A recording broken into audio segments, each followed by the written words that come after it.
Hello everybody. Now next topic of thermodynamics chapter is enthalpy and heat capacity.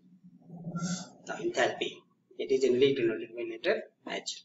The thermal changes at constant pressure are expressed in terms of another thermodynamic function called enthalpy, denoted by a capital letter H. Okay.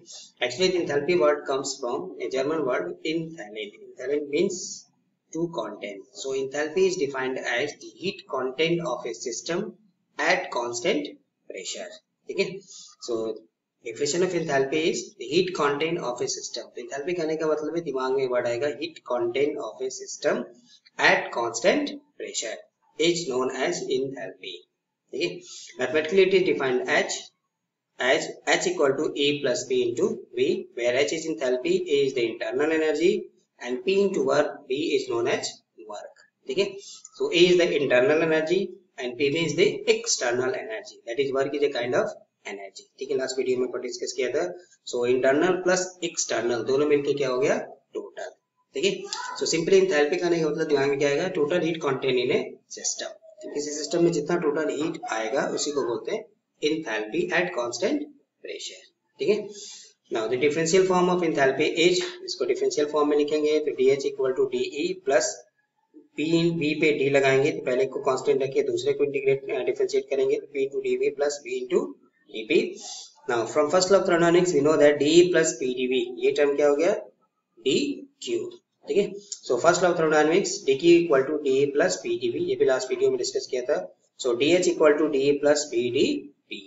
So change in enthalpy or differential form of enthalpy can be written as dQ plus VdP. Now if the pressure is kept constant, so pressure is constant, that is change in pressure, that is dP equal to 0, therefore dH equal to dQ.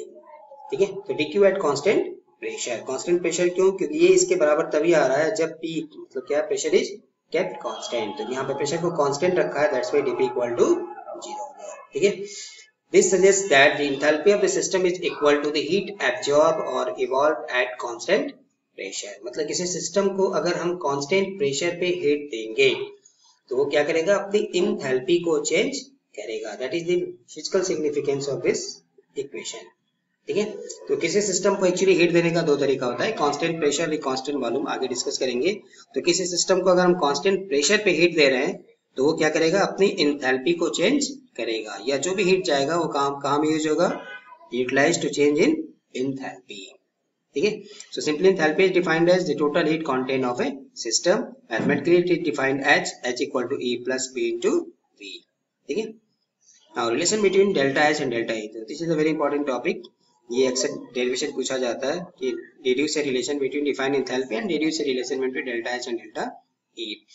So if H1 and H2 are the enthalpies of the initial and final state, since H is an extensive property and state function, so its value depends on initial and final states.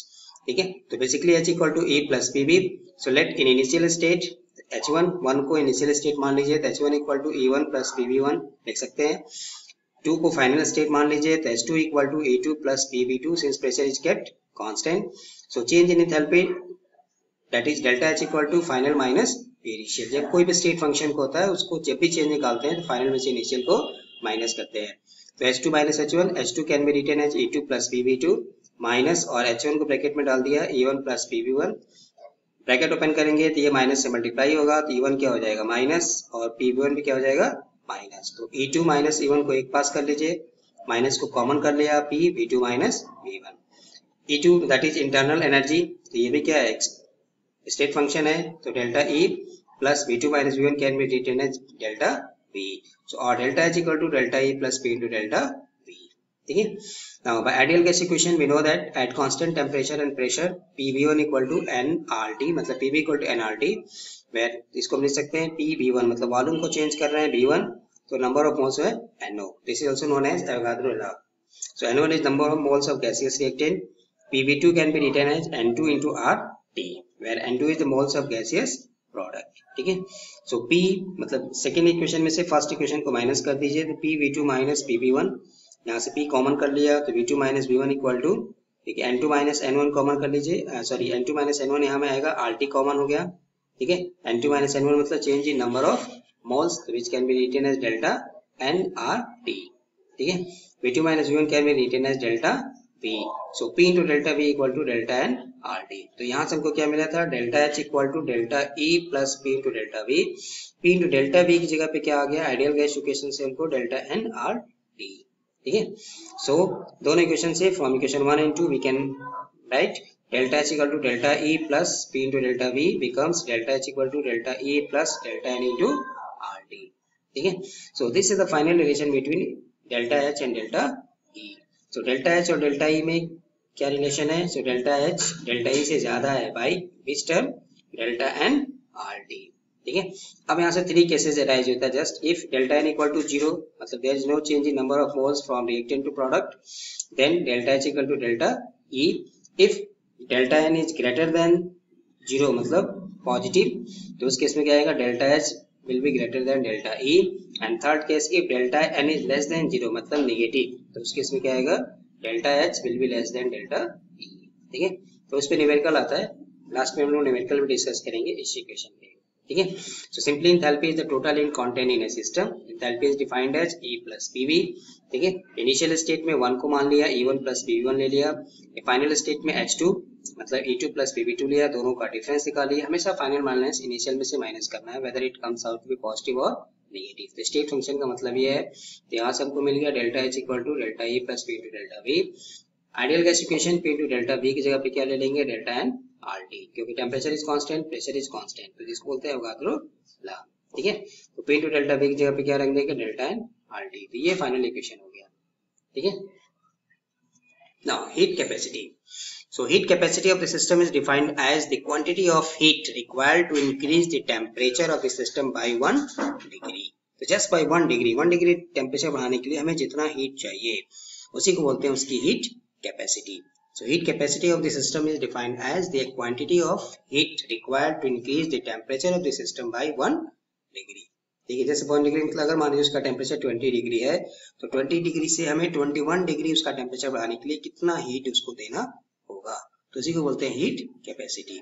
अब generally heat capacity दो तरह से express किया जाता है, specific heat capacity and molar heat capacity. Specific heat capacity क्या लेते हैं, पर ग्राम के लिए लेते हैं, और मोलर हीट कैपेसिटी 1 मोल के लिए लेते हैं या पर मोल के लिए लेते हैं। ठीक है। तो यहाँ में ज्यादा इंपॉर्टेंट केमिस्ट्री में हमको मोलर हीट कैपेसिटी है। So molar heat capacity is defined as the quantity of heat required by 1 mole of substance to increase its temperature by 1 degree Celsius. ठीक है। सो पर मोल के लिए जितना हीट चाहिए that is known as molar heat capacity. So this for 1 mole of substance molar heat capacity capital C dQ by dt मतलब change in temperature या मतलब to increase the temperature by 1 degree for 1 mole of a substance. तो जितना heat हमको चाहिए that is dQ। Now according to first law of thermodynamics we know that dQ equal to dE plus PdV। So dQ की जगह पे क्या ले सकते हैं, dE plus PdV। So heat capacity C equal to dE plus PdV by dt। ठीक है। सो heat capacity कहने का मतलब कि amount of heat required to increase the temperature of the system by 1 degree. Now first case when volume is kept constant, तो volume is kept constant so dV equal to 0। तो यहाँ से देखिए dV 0 रखेंगे तो क्या आएगा, P into dV equal to 0। तो C की वैल्यू क्या आएगा, dE by dt। तो इसलिए dV इक्वल टू 0 हो गया, तो C की वैल्यू क्या है, dE by dt। So heat capacity at constant volume, तो ये कब आ रहा है, जब volume is kept constant. So CV इसको बोलते हैं heat capacity, molar heat capacity at constant volume equal to dE by dt at constant V। मतलब change in internal energy with temperature at constant volume is known as molar heat capacity. ठीक है। मतलब किसी system को अगर हम heat दे रहे हैं किस कंडीशन में, जब उसमें volume is kept constant, volume में कोई चेंज नहीं हो रहा है, तो वो क्या करेगा, उस हीट को कहाँ में यूज करेगा, अपनी इंटरनल एनर्जी को बढ़ाने में खर्च करेगा। सिंस दो work done by the system since volume is constant. ठीक है। सो dV की वैल्यू 0 है, तो उस केस में dE by dt, तो जो इंटरनल एनर्जी का चेंज होगा विद रिस्पेक्ट टू टेम्परेचर उसी को बोलते हैं molar heat capacity at constant volume. ठीक है। Now case 2 at constant pressure. So constant pressure होने से यहाँ में क्या है, P is constant, dE plus PdV, तो इसलिए dE plus PdV by dt। ठीक है। So at constant pressure C equal to dE by dt plus P into dV by dt लिख सकते हैं। ठीक है। और since pressure is kept constant, so Cp equal to del E by del T at constant P plus P constant है, del V by del T at constant P. No doubt. From definition of enthalpy, we know that H equal to E plus Pv. Now differentiating this equation with respect to T at constant pressure, one can write del H by del T at constant P, del E by del T at constant P plus P pressure is constant है, सो P को बाहर कर दिया, del V by del T at constant P. ठीक है. Now comparing these two equations, del E by del T at constant P plus P del V by del T at constant P, right hand side of this equation is क्या है, दोनों बराबर है. So Cp equal to what, del H by del T at constant P. So Cp यहां से आ गया del H by del T at constant P. So molar heat capacity at constant pressure is defined as change in enthalpy with respect to temperature कब, at constant pressure. ठीक है. So molar heat capacity at constant volume is defined as the change in internal energy with respect to temperature at constant volume. Molar heat capacity at constant pressure is defined as the change in enthalpy with respect to temperature at constant pressure. ठीक है. So molar heat capacity दो तरह का हो गया, eight जब volume is kept constant इसको बोलते हैं Cv, when pressure is kept constant इसको बोलते हैं Cp. ठीक है. Now relationship between Cp and Cv, so ये भी फॉर्म डेरिवेशन पूछा जाता है. So now we know that H equal to E plus Pv from the definition of enthalpy. Differentiating it with respect to temperature तो लिख सकते हैं del H by del T, del E by del T plus del Pv by del T. ठीक है. Now from ideal gas equation for 1 mole of gas Pv equal to n की जगह 1 हो गया तो RT, del H by del T equal to del E by del T plus P into V की जगह पे क्या रख दिया, R इंटू D रख दीजिए, d RT by dt. Since R is the universal gas constant, so बाहर आ गया, dt by dt की वैल्यू क्या हो गया, dt by dt is 1.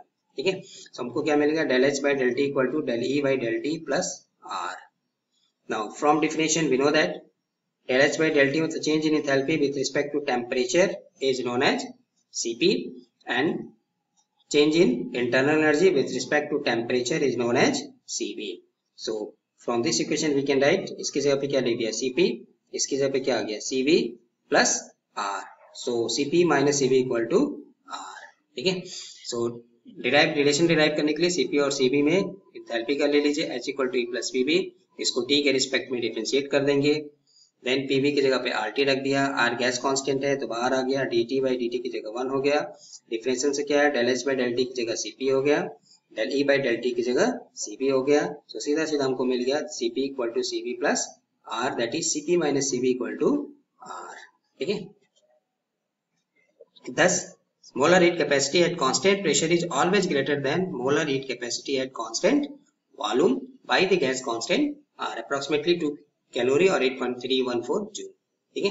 तो R की वैल्यू से ज्यादा, मतलब Cp is always greater than Cv. कितना ज्यादा होगा, फॉर आइडियल गैस के लिए R. ठीक है. So Cp minus Cv equal to R. अब यहाँ पे reason why Cp is always greater than Cv. ठीक है. देखिए Cp की वैल्यू क्या है, molar heat capacity at constant pressure. मतलब किसी सिस्टम को अगर हम कांस्टेंट प्रेशर पे एनर्जी देंगे, हीट देंगे, तो वो क्या करेगा, अपनी इंथैल्पी को चेंज करेगा. इंथैल्पी को चेंज करने का मतलब internal energy plus work done दोनों आएगा ना. ठीक है.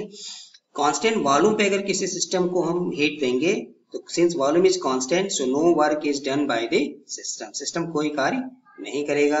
सो सिस्टम कोई कार्य नहीं करेगा तो जो भी उसको हीट देंगे वो कहाँ में जाएगा, सिर्फ और सिर्फ इंटरनल एनर्जी में जाएगा. ठीक है. So at constant volume no work is done by the system, so the heat absorbed by the system is used to increase the internal energy of the system only. No work done by the system. तो जो भी heat होगा वो कहाँ मिलेगा, अपनी internal energy को बढ़ाने में खर्च करेगा. ठीक है. कांस्टेंट प्रेशर है तो उस केस में वर्क डन भी होगा और इंटरनल एनर्जी में भी खर्च करेगा, मतलब अपनी एंथैल्पी को चेंज करेगा. ठीक है. इसलिए हमें कुछ एक्स्ट्रा अमाउंट ऑफ एनर्जी देना होगा कांस्टेंट प्रेशर पे उस सिस्टम के हीट को, उस सिस्टम के टेम्परेचर को 1 डिग्री बढ़ाने के लिए. ठीक है. So that is why Cp is always greater than Cv. ठीक है. सो Cp की वैल्यू हमेशा Cv से ज्यादा होता है. सो ये आपका पार्ट लगभग एक 90% यहाँ पे थर्मोडायनेमिक्स पार्ट खत्म हो गया है. एक टॉपिक और बचा है, देन उस पे न्यूमेरिकल्स बेस्ड ऑन जो फॉर्मूला पीछे पढ़ा है. ठीक है. So we will discuss in later video.